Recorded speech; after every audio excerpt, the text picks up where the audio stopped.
एक बिजनेसमैन को काफी लॉस उठाना पड़ा तो उसने उधार पैसे लिए ब्याज पर, और जिससे पैसे लिए थे उसको दे नहीं पा रहा था, लौटा नहीं पा रहा था, और पैसे मांगने वाला एक दिन भी रुक नहीं रहा था। पैसे मांगने वाला आदमी बूढ़ा था और उसे बिजनेसमैन की बेटी हासिल करनी थी, शादी करनी थी। इसलिए बूढ़े आदमी ने कहा कि मैं सारा कर्ज माफ कर दूंगा अगर तुम अपनी बेटी की शादी मुझसे करवा दो। बिजनेसमैन ने मना कर दिया तो बूढ़े आदमी ने एक और ऑफर रखा कि एक काम करते हैं, गेम खेलते हैं जिसमें एक छोटी सी पोटली में 2 पत्थर डालूंगा, एक व्हाइट होगा और ब्लैक होगा।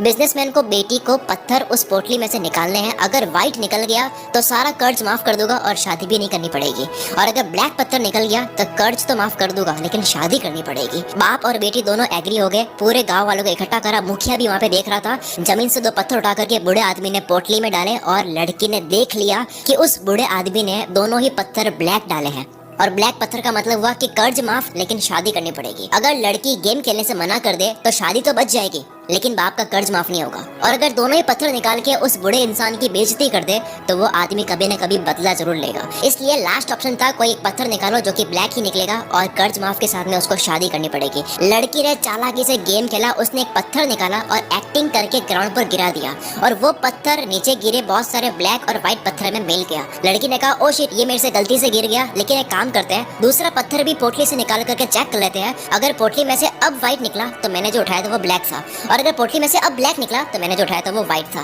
बूढ़ा व्यक्ति वहीं पे फंस गया। पोटली से दूसरा पत्थर निकाला तो वो ब्लैक निकला, यानी कि नीचे गिरा हुआ पत्थर व्हाइट था, और ये पूरा गांव देख रहा था, मुखिया भी देख रहा था कि अब कर्ज माफ हो चुका है और शादी भी नहीं करनी पड़ेगी क्योंकि पत्थर जो उठा के नीचे गिरा दिया था गलती से वो व्हाइट था। इसे कहते हैं टफ सिचुएशन में चालाकी से दिमाग चलाना। इसी तरह से छोटी छोटी कहानियों के माध्यम से मैं आपको ऐसे ऐसे बड़े बड़े लेसन देने वाला हूँ जो आपके जिंदगी भर काम आने वाले हैं। तो बिना एक सेकंड भी बर्बाद करे आते हैं दूसरी कहानी पर। एक बिजनेसमैन बीच के किनारे बैठा था, मछुआरों को देखा तो बोला कि इतनी मछली पकड़ने में आपको कितना वक्त लग जाता है? मछुआरा बोला ज्यादा नहीं, थोड़ा ही लगता है। बिजनेसमैन तुम थोड़ी देर और फिशिंग करके कुछ और फिश क्यों नहीं पकड़ लेते, ज्यादा पैसा कमा लोगे। मछुआरा और फिश क्यों, इतने काफी है ना। बिजनेसमैन तो बाकी के टाइम करते क्या हो? मछुआरा फिशिंग करके घर जाता हूँ, वाइफ बच्चों और दोस्तों के साथ में टाइम स्पेंड करता हूँ, शराब पीता हूँ, मजा करता हूँ, गिटार बजाता हूँ, नाच गाना चलता है, पार्टी होती है, फिर सो जाता हूँ। बिजनेसमैन तुम ज्यादा फिशिंग करके पैसे कमाओ, सेविंग करो और उसे बोट खरीद लो जिससे और ज्यादा फिश पकड़ पाओगे कम वक्त में, और इस तरह से एक और बोट ले लो और इस तरह से तुम अपनी टीम बना लो, अपना काम दूसरों को भी सिखा लो, वो आपके लिए काम करेंगे। कंपनी सेटअप कर लो, एक प्रोडक्शन प्लांट बना दो, फिश की पैकिंग और डिस्ट्रीब्यूशन कंट्रोल कर सकोगे, और एक सिटी के अलावा दूसरी सिटीज में भी अपनी ब्रांचेस खोल दो। मछुआरा शांत रहा और बोला उसके बाद? बिजनेसमैन अरे उसके बाद क्या, एक बीच हाउस खरीद लेना, फैमिली के साथ में एंजॉय करना, फिशिंग करना, सुबह शाम आराम करना, तुम्हारी टीम काम कर रही होगी, रात को दारू पार्टी म्यूजिक और जलसे चलते रहेंगे। मछुआरा बट ये तो मैं अभी भी करता हूँ। बिजनेसमैन आगे कुछ बोल नहीं पाया, पता चला कि उसने अपना बिजनेस छोड़ दिया और फिशरमैन के साथ में रहना शुरू कर दिया। आप कुछ भी कर रहे हो, आप पता करो कि उसके बाद क्या, वो क्यों पाना है, वो क्यों करना है। अगली स्टोरी। एक बार एक लड़का अमीर बनना चाहता था और वो गुरुजी से कहता है कि कोई काम बताओ जिससे मैं बहुत कमा सकूं। गुरुजी उसे एक जगह ले गए जहाँ पर बहुत सारी कंकड़ पड़ी थी और कहा कि इन सारी कंकड़ में से एक कंकड़ ऐसी है जो किसी भी चीज को सोने में बदल सकती है, और उस कंकड़ की पहचान है कि वो थोड़ी सी गर्म होगी, बाकी सारी ठंडी होगी। जाओ ले लो अपनी हर चीज को सोने में बदल देने वाली कंकड़। वो काम पे लग गया, रोज एक एक कंकड़ हाथ में लेता, 2-3 सेकंड गर्म है या नहीं चेक करता और उसको समुद्र में फेंक देता ताकि वो बाकी कंकड़ में ना मिल जाए। 1 महीना करा, रोज घंटों घंटों लगा दिए, 2 महीने, 3 महीने, 4 महीने लगा दिए। अब उसकी स्पीड बन चुकी थी लेकिन साथ में वो ध्यान से कंकड़ को परख नहीं रहा था। उसकी फटाफट से कंकड़ को हाथ में लेकर समुद्र में फेंकने की हैबिट बन चुकी थी। 5वें महीने में फाइनली वो कंकड़ हाथ में लग गई। हाथ में आते ही क्योंकि उसके जल्दी से बिना परखे फेंकने की आदत बन चुकी थी तो उसने उस गर्म कंकड़ को भी समुद्र में फेंक दिया, और फेंकते ही उसने जोर से अपने सर पर मारकर चिल्लाकर पछतावा करा कि मैंने ये क्या कर दिया, हर चीज को सोने में बदल देने वाली कंकड़ को भी फेंक दिया। ठीक इसी तरह हर दिन को हल्के में लेने से ये आपकी हैबिट बन जाती है, और जिस दिन अच्छा मौका आता है उसे भी इसी आदत की वजह से गलती से उसको भी हल्के में ले लेते हैं, फिर बाद में होता है पछतावा। हर कंकड़ को ध्यान से परखो, यानी कि हर दिन को इम्पोर्टेंट समझो। कोई एक दिन, कोई एक कंकड़ आपकी जिंदगी को सोने में बदल सकता है। अगली कहानी। एक बाप अपने बेटे के साथ में रेस्टोरेंट में खाना खाने जाता है और नोटिस करता है कि रेस्टोरेंट की हालत काफी खराब है, गंदगी है, टेबल टूटी हुई है, खाना भी टेस्टी नहीं था। बेटा पिता से कहता है कि हम कितने गरीब हैं और कितनी मेहनत करते हैं, इनके पास ये होटल है, चाहे तो कितना बड़ा कर सकते हैं लेकिन ये कर नहीं रहे हैं, तो ये रेस्टोरेंट पे मेहनत क्यों नहीं कर रहे हैं। खाना खाकर बिल पे करते वक्त ओनर से लापरवाही का कारण पूछा तो बोला इस रेस्टोरेंट में इतनी कमाई नहीं है, लोग आते ही नहीं है, इसलिए हम इस पे ध्यान देते नहीं है, ना इन्वेस्ट करते हैं। हमारी कमाई एक ट्रक चलती है उससे हो जाती है। लड़के के पिता ने ट्रक सामने ही देखी और चुपके से उस ट्रक ट्रक का इंजन ऐसा खराब कर दिया कि वो ठीक हो ही ना पाए। ठीक 3 साल के बाद में बेटा वहाँ से जाता है और देखता है कि वहाँ पे बहुत बड़ा रेस्टोरेंट खड़ा हो गया है, 5-6 फ्लोर बन चुके हैं और क्या शानदार उसका लुक है। बेटे ने रेस्टोरेंट के ऑनर से बात करी कि इतना सब कुछ कैसे हुआ, तो उसने बोला कि मेरी कमाई एक ट्रक चलती थी उससे होती थी और मैं रेस्टोरेंट पे बिल्कुल ध्यान देता ही नहीं था, लेकिन पता नहीं किस कारण से वो ट्रक खराब हो गई और उसे कोई ठीक कर ही नहीं पाया। इसलिए पैसे कमाने के लिए मजबूरन मैंने रेस्टोरेंट पर ध्यान दिया और पता चला कि होटल मैनेजमेंट और बिजनेस करना मेरे अंदर था, मेरी अंदर की आवाज थी। मैंने पूरे रेस्टोरेंट का रंग रूप बदल गया, कुक बदल दिए, वेटर्स बदल दिए। मैंने 5 और सिटीज में रेस्टोरेंट्स खुलवा दिए और वहाँ मैनेजर बैठा दिए। आज मैं उस ट्रक से 50 गुना ज्यादा कमाता हूँ। दोस्तों, आपकी जिंदगी की वो कौन सी ट्रक है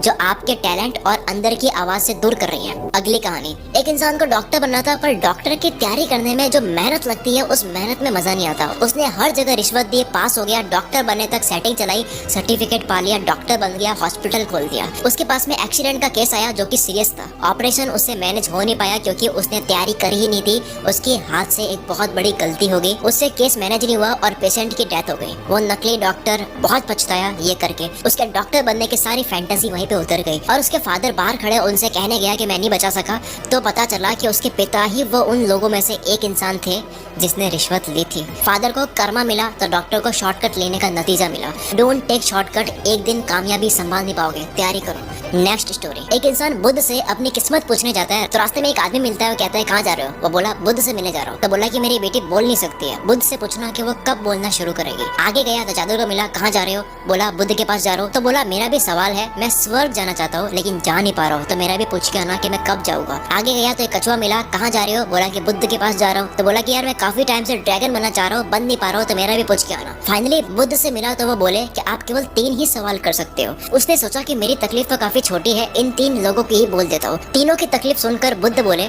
कछुआ ड्रैगन बनेगा जब वो कवच छोड़ देगा, जादूगर स्वर्ग जाएगा जब वो अपनी जादू की छड़ी को छोड़ देगा, और लड़की बोलना शुरू कर देगी जब उसको लाइफ पार्टनर मिल जाएगा। वापस आते वक्त उस इंसान ने कछुए से कहा कि तुम अपना कवच छोड़ दो, ड्रैगन बन जाओगे। उसने जैसे ही कवच छोड़ा, ड्रैगन बन गया और बहुत सारे मोती गिरे जो मोती उस इंसान ने रख लिए। आगे जाकर जादूगर से मिला और कहा कि तुम ये छड़ी छोड़ दो तो तुम स्वर्ग चले जाओगे। छड़ी छोड़ दी और वो छड़ी उस इंसान ने रख ली और वो स्वर्ग चला गया। उसके बाद में आखिर में वो लड़की से मिला तो लड़की ने आगे से ही बोल दिया कि तुम वही आदमी हो ना जो पहले आए थे। लड़की बोल पड़ी, मतलब वो इंसान उस लड़की का लाइफ पार्टनर बन गया। सबने कुछ ना कुछ खोया और कुछ पाया, लेकिन सबसे ज्यादा उस इंसान ने पाया जिसने अपने लिए एक भी सवाल नहीं करा। वो इतना दूर जाने के बाद भी अपना एक भी सवाल नहीं करा, उन तीनों के लिए सवाल करा, जिसे मिले मोती, जादू की छड़ी और लाइफ पार्टनर। जितना बड़ा त्याग उतनी बड़ी सक्सेस। अगली कहानी, एक साधु कड़ी तपस्या कर रहा था और तपस्या के वक्त ही उस गांव में बाढ़ आ जाती है। लोग सब घर छोड़ के जा रहे हैं, अपने आप को बचा रहे हैं। तो एक ने देखा तो साधु को अलर्ट करा कि चलो वरना तुम डूब जाओगे। साधु बोला कि मुझे कुछ नहीं होगा, मुझे ईश्वर बचा लेगा। मैं इतने सालों से कड़ी तपस्या कर रहा हूँ, वो मुझे बचा ही लेगा। थोड़ी देर बाद में पानी कमर तक आ गया, वहाँ पे नाव निकलने लगी। एक आखिरी नाव जा रही थी, लोगों ने कहा कि आ जाओ वरना डूब जाओगे। साधु ने कहा मुझे कुछ नहीं होगा, तुम जाओ, मुझे ईश्वर बचा लेंगे। अब पानी इतना बढ़ चुका था कि साधु को पेड़ के ऊपर चढ़ना पड़ गया। वहाँ पे हेलीकॉप्टर्स जा रहे थे काफी सारे। एक आखिरी हेलीकॉप्टर की नजर पड़ी साधु पर और रस्सी फेंक कर कहा कि रस्सी को पकड़ लो, ये आखिरी हेलीकॉप्टर है, आप डूब जाओगे। तो साधु ने कहा कि आप चले जाओ, मुझे ईश्वर बचा ही लेंगे। और इस तरह से साधु की डूबने से मौत हो जाती है। मरने के बाद में वो ईश्वर से कहते हैं कि मुझे आपने बचाया क्यों नहीं? मैंने जिंदगी भर आपके लिए तपस्या करी और आपने मुझे बचाया नहीं। ईश्वर ने कहा कि मूर्ख इंसान, मैं 3 बार ही आया था, तीनों बार मैं ही तो था। एक बार पैदल, एक बार नाव के साथ और एक बार हेलीकॉप्टर के साथ। जब मौके होते हैं तब हम पता नहीं किसका इंतजार कर रहे होते हैं और हम एक्शन नहीं लेते हैं, और उसके बाद में जब वक्त निकल जाता है हम पछतावा करते हैं। अगली स्टोरी, कुछ बंदरों को एक पिंजरे में डालकर पिंजरे में केले लटका दिए गए। अब जैसे ही कोई बंदर केले खाने के लिए पास में जाता तो ऊपर से ठंडा पानी गिरा दिया जाता। पानी गिरने की वजह से सारे बंदर गीले हो जाते। अब क्योंकि कोई भी बंदर केले के पास जाता तो ठंडा पानी गिरा दिया जाता, तो उन्होंने नियम बना लिया कि कोई भी बंदर अगर केले के पास में गया तो उसकी धुलाई होगी। कुछ दिन बाद एक पुराने बंदर को निकाल करके एक नए बंदर को उस पिंजरे में डाल दिया। नए बंदर ने केले देखे, पास जाने लगा, उसको पता ही नहीं क्या होगा। केले के पास जाते ही बंदरों ने उसकी धुलाई कर दी। नया बंदर समझ ही नहीं पाया कि मेरी धुलाई हो क्यों रही है। फिर से एक और पुराना बंदर निकाल करके एक नया बंदर उसमें डाल दिया गया। अब जैसे ही वो नया बंदर फिर से केले देखता है, पास जाता है, उसकी भी धुलाई होती है। लेकिन इस बारी इस धुलाई में पिछला वाला नया बंदर भी शामिल था, जिसको पता ही नहीं है कि धुलाई करनी क्यों है। ऐसे करते करते सारे पुराने बंदर जिनको पानी वाली बात पता है उनको निकाल करके नए बंदर डाल दिए जिनको पता ही नहीं है कि धुलाई करनी क्यों है। और इस तरह से सब एक दूसरे की धुलाई कर रहे थे, किसी को नहीं पता कि धुलाई क्यों कर रहे हैं। हम सब अपने सपनों को इसी तरह पीटते हैं। क्यों पीट रहे हैं किसी को नहीं पता, बस सिखाया गया है, कुछ सिस्टम बना दिया गया है, क्यों है पता ही नहीं है। हो सकता है किसी के ऊपर ठंडा पानी गिरा होगा, यानी कि वो फेल हुआ होगा, जिसकी वजह से उसने कोई नियम बना लिया। अब लेकिन दिक्कत यह है कि आपके ऊपर वो ठंडा पानी नहीं गिरने वाला है, यानी कि आप फेल नहीं होने वाले हो। फिर भी आप उस पुराने नियम को मान रहे हो जो कि तब बना था जब वो फेल हुए थे, जब उनके ऊपर ठंडा पानी गिरा था। अगली कहानी, क्या आपको पता है कि बर्तन में पानी डालकर उसमें मेंढक डालें और उसको गर्म करें धीरे धीरे, तो मेंढक टेम्परेचर के अकॉर्डिंग अपने आप को एडजस्ट करना शुरू कर लेता है। लेकिन कहानी यहाँ से शुरू होती है, जब पानी गर्म होते होते एक लिमिट से ज्यादा गर्म हो जाता है तब वो अपने आप को एडजस्ट नहीं कर पाता है और वो बाहर आ नहीं पाता है, क्योंकि उसके कूदने की एनर्जी खत्म हो चुकी है। वो घायल हो चुका है बहुत ज्यादा गर्म हो जाने की वजह से। उसने अपने सारी एनर्जी शुरू में ही अपने आप को एडजस्ट करने में दे दी। वो चाहता तो एक छलांग से उसी टाइम बाहर आ सकता था और आखिर में वो मर जाता है।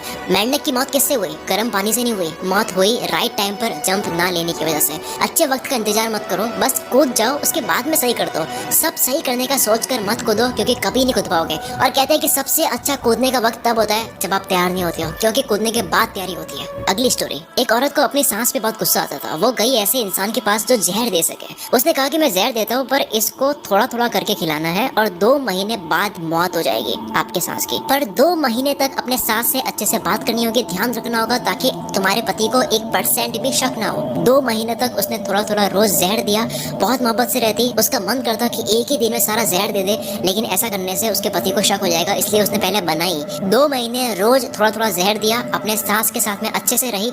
2 महीने होने ही वाले थे। वो जहर देने वाले के पास में गई और बोली कि कुछ ऐसा कर दो कि उनकी मौत ना हो, क्योंकि अब मुझे उनसे प्यार हो गया है, मुझे उनमें कोई कमी नहीं नजर आती है। दोस्तों, हर इंसान अच्छा लगने लग जाता है जब उनसे बनाने की कोशिश करता है। अगली स्टोरी, एक शूज के बिजनेस ओनर ने 2 लोगों को फ्रेशर पर लगाया और काम दिया कि जो इस काम को करेगा उसकी नौकरी रहेगी, बाकी दूसरा फायर हो जाएगा। दोनों को एक ही जगह एक आइलैंड पे भेज दिया और कहा कि जाके पता करो कि वहाँ पे हम कितने शूज बेच सकते हैं, क्या वहाँ पे बहुत बड़ी शॉप बन सकती है या नहीं। वहाँ जाने के बाद में देखा कि लोग जूते पहनते ही नहीं है। तो एक ने बॉस को मेल करा कि सर यहाँ पे तो लोग जूते पहनते ही नहीं है, हम बिजनेस यहाँ पे नहीं कर सकते। और दूसरे वाले ने मेल करा कि सर यहाँ पे तो लोग जूते पहनते नहीं है, ये तो अपॉर्चुनिटी है। इसका मतलब ये है कि हम करोड़ों में कमाने वाले हैं, क्योंकि यहाँ किसी ने अब तक शूज पहनने स्टार्ट करे ही नहीं है, यानी कि सबको शूज खरीदने की जरूरत है। पॉजिटिव साइड देखने वाले की जॉब लग गई और दूसरा जो कहता था कि यहाँ पे शूज नहीं बेच सकते, उसको फायर कर दिया। कोई भी कमी होती है उसको अपने फायदे में इस्तेमाल करो, वहाँ पे परेशान मत हो। अगली स्टोरी, एक ऊंट का बच्चा अपनी माँ से कहता है कि हमारी कमर पर एक कुबड़ क्यों होती है। तो जवाब में मिला कि रेगिस्तान में पानी की कमी होती है, तो पानी को स्टोर हम कर सकते हैं। अगला सवाल करा कि हमारे पैर जो है वो फैले हुए क्यों होती है, तो माँ ने जवाब दिया कि ताकि रेगिस्तान पर अच्छे से चल सके। फिर सवाल करा कि हमारी आंखों की पलकें इतनी मोटी और बड़ी क्यों है, तो जवाब में मिला कि रेगिस्तान में तेज हवा में उड़ रही मिट्टी से बचने के लिए। ऊंट का बच्चा बहुत टाइम तक सोचने के बाद में बोलता है,